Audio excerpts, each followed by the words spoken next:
So today I have the pleasure of talking to Pete. Pete, hi and welcome. Please introduce yourself and your business to our community. Hi, I'm Pete Malloy, and I run a company called Studio 77. I produce digital content for the education sector, also sort of business. When I say digital content, it ranges from video production, photography, 360 digital tours, and digital brochures. Are the main products, I suppose, that I sell into education. That obviously not just into education, it obviously translates across the whole of business. So it's quite varied in what I do. One day I can be working in a school, the next day I could be doing a product shoot for a watch company, the next day, especially this time of the year, I could be potentially shooting a Christmas promotion for an ice skating ring. So it's very varied, which keeps me on my toes. It sounds amazing. And for how long have you been doing that? So I was always the person who had a camera. I was that person at the family parties. I was the person that my friends always used to ask to film skateboarding videos or things like that. So I've been messing around with cameras for as long as I can remember. I started making content, firstly, as a bit of a side job, while still working full-time for another company. And I've done that as a side job for about 6 years. So doing evenings and weekends, doing lots of weddings and helping friends with business promotions. And then I decided to go all in for myself 3 years ago, just as a pandemic hit. I'm not sure if you saw that. So a little bit of worry when that happened. But for me, what happened, I know a lot of industries were really sort of affected by the pandemic.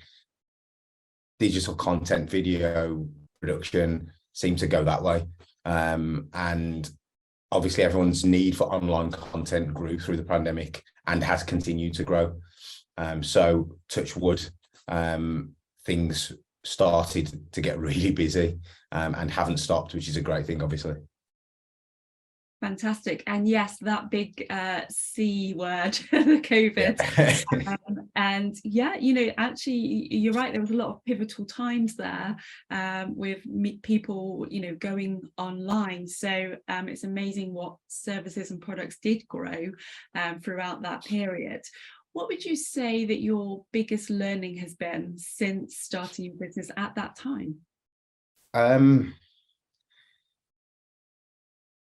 I think the one thing that I suppose I pride myself on a little bit is just to be me and not try and sort of sell the dream to people if that doesn't align with what I do. And I suppose it's just, to be honest, to be sort of, hopefully I can help people in terms of creating content, but if I can't, is tell them that instead of sort of going down a road that is going to sort of lead both of you into not feeling in a happy place, if that makes sense. So yeah, I suppose that's my, not to say that I was dishonest at the start of the process. It's just actually being honest with yourself and also being honest with clients is massive for me. That then leads into sort of building great relationships with the people that you work with. They can trust me with projects. I can trust them by going to them with ideas and potential projects. So yeah, I think that's a massive bit of learning, and also especially through the pandemic, it's been quite hard to, I suppose, build those relationships because you are doing it digitally all the time. You're not meeting as many people face to face, so that can be quite difficult. But as much as that has been sort of like, I suppose, a hindrance in a way, it's also a positive for me, is in terms of like Zoom calls, video calls.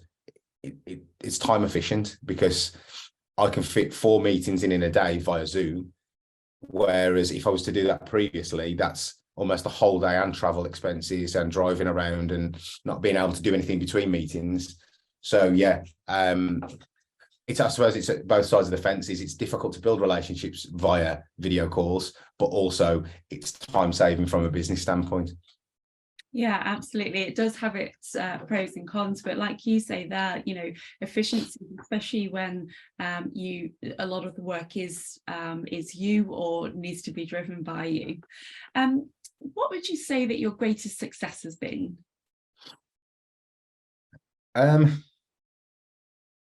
It's quite difficult because I'm the type of person that every project I do, I try and better the last one, if that makes sense. Yeah, and because it's sort of it's a very visual thing. So as soon as I finish a project, it's out there for the world to see, whether that's within education with a school or a business promotion, or I suppose it's starting the business is the biggest success for me, is making that jump, and sort of, especially with having a family and a mortgage and all the rest of it. I'm sure you hear that all the time, people that worry to take that step from being employed into starting their own business. But yeah, I think that's probably the biggest thing so far, is just making the initial step to start the business, and it feels like the sort of ball side rolling hasn't stopped since. So yeah, I think it would be that. Perfect. What would you say if you were talking to someone thinking about starting a business and making that jump? What piece of advice would you give them? I'll be honest, it's a piece of advice that I got told as I was from a friend of mine who'd started their own business. I had the worry of sort of making sure I got money to pay the bills, making sure we can get, like, not losing my salary effectively. And a friend of mine said to me that he understands that it is daunting to start that, but as soon as you sort of step into that, sort of through the door to do that, it's surprising how fast other doors of opportunity open. And that's what I would say to other people. It is daunting to take that initial step, but as soon as your friends work, as soon as your business network know that you're not doing it as a side job, or you're focusing fully on this as an individual, opportunities do start to pop up left, right, and center from places that you potentially didn't think they would pop up. But I do know that it is difficult to take that first step. But yeah, it would be that after that first step is that, yeah, opportunities do show themselves a lot.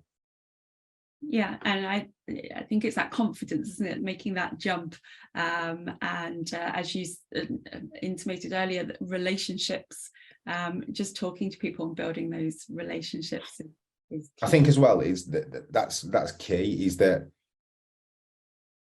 you can't, my personal opinion is, you can't approach growing your business like a salesman and thinking that every single conversation has to end up in a sale at the end of that conversation, or you have to get some type of future meeting. Actually just talk to people, have a conversation. If the approach I try and do is if I'm going into a conversation with a potential client, is what's the minimum I can take from it? Can I learn something?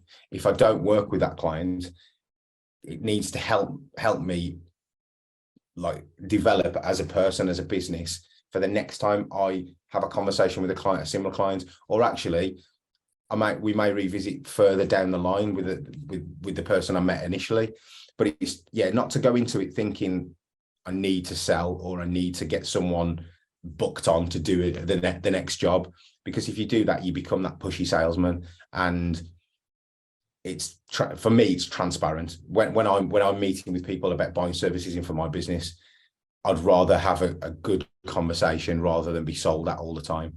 And I think that from my sort of bubble, if you like, of people that I work with, I get the feeling that not many people like that. Don't get me wrong, some people like to be told this is what it is and this is how much it's going to cost, etc.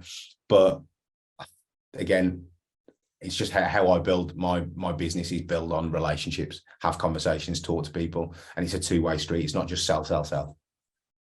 That's a massive piece of advice. Thank you. You said earlier you're always the one with the camera in the hand. How do you switch off? How do you switch off from work? Very difficult, if I'm honest with you.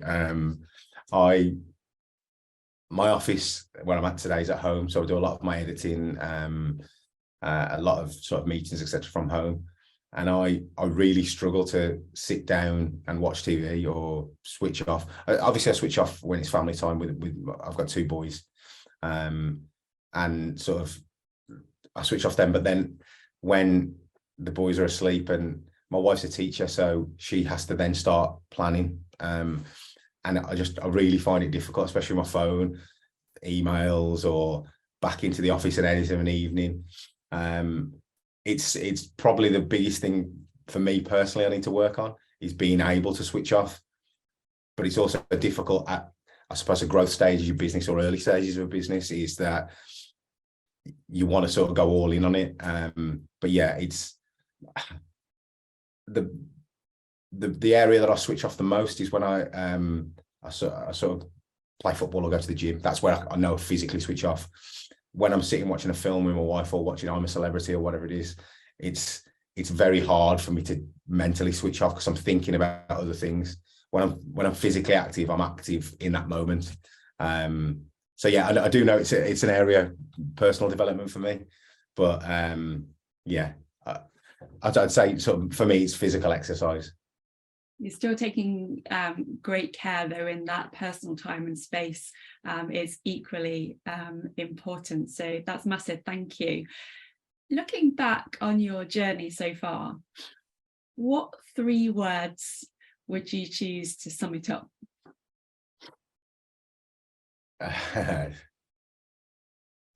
Exciting.